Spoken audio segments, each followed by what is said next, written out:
In the world of boats, there are little boats and bigger boats. And then there are the really big boats. This is a cruise ship, the MSC Meraviglia, built in Saint-Nazaire, France, in service since 2017, and christened by Sophia Loren. She is the biggest cruise ship to have ever docked in New York City. There's a water park, a rope course, a spa, a mall, an arcade, a bowling alley, a casino, a gym, 2 theaters, 5 pools, 9 restaurants, 23 bars, 19 floors, and enough room for 5,655 passengers and 1,536 crew members. Cruise ships are the biggest passenger vessels that humans have ever built. They can fit a small town's worth of people into a single vehicle. But they have a certain look to them, far from the look of the big transatlantic ships of 100 years ago. So how did the biggest ships we build wind up looking like this?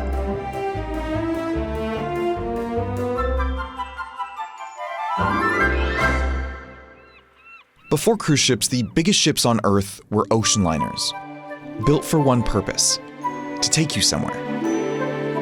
In the golden days of ocean travel, before the airplane, people had no choice. They had to use ships. That's Peter Kanigo. He's a cruise journalist and ocean liner historian.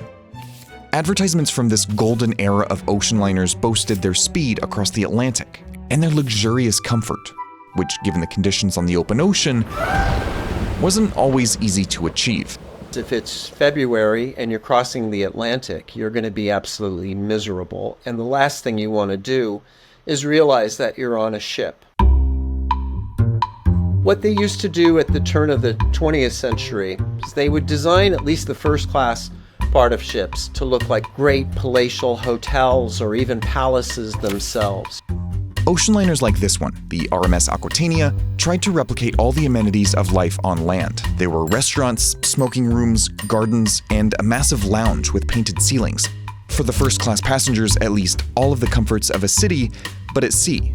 There was a picture of the Aquitania lined up against what was then the world's tallest building, the Woolworth Building. And the Aquitania was longer and taller than the Woolworth Building. And that was their way of saying, this is like literally a floating city at sea, just to inspire the confidence of passengers.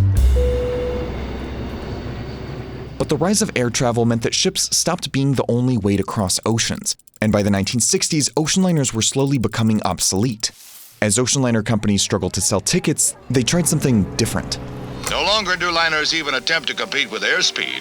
Now the word is luxury, a vacation at sea. They continued transatlantic service in the Northern Hemisphere's summer months, but in the winter months, more companies started offering leisure trips to warmer regions. And they started advertising ocean travel differently, from selling transportation to selling a vacation. The cruise ship was born. But they got off to a slow start. They didn't really take off until the TV show The Love Boat, which exploded the idea of cruising. It wasn't just something that your rich grandmother did, and made cruising something for the mainstream.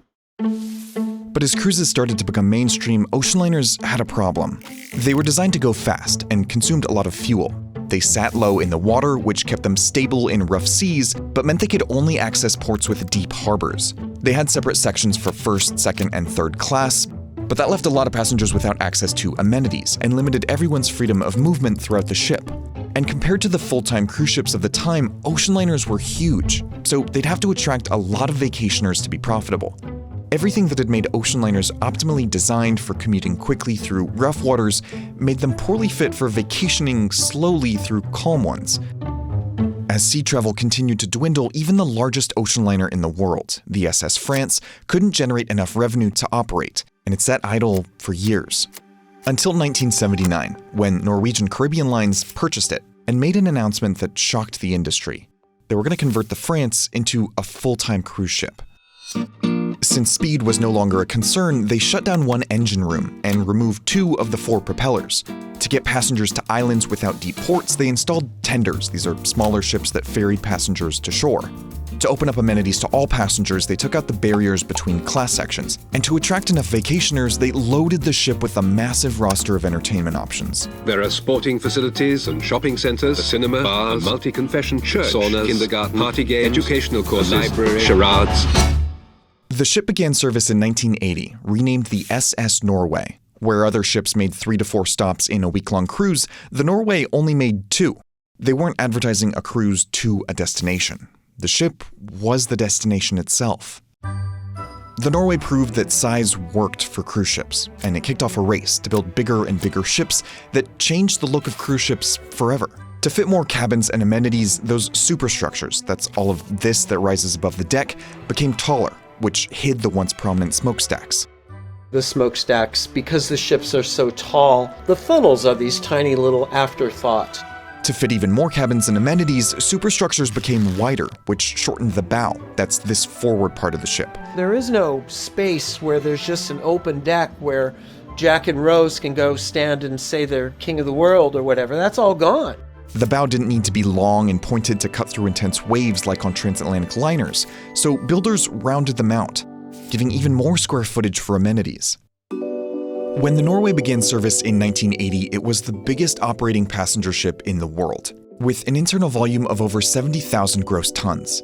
But the ships built over the following decades make the Norway look tiny, and even make once legendary ocean liners look small. The ship that held the record for so many years was the Queen Elizabeth of 1940. She was 83,000 tons. People said they will never build a ship that big again. Well, now the new Royal Caribbean ships are literally 3 times the size. When this ship, the Icon of the Seas, launches in 2024, it'll be all the way up here, with a volume of over 250,000 gross tons. That elegance of design is missing, I think, on a lot of the big new ships. It's just the way things go, and, we all miss what came before and pine on, and I'm sure people in 50 or 100 years from now will pine on about how great looking the ships were back in the 2020s. There are over 320 cruise ships sailing around the world right now, but there's only one ocean liner left, the Queen Mary II, also built in Saint Nazaire, France, in service since 2004, and christened by Elizabeth II, still in regular service from Southampton to New York City.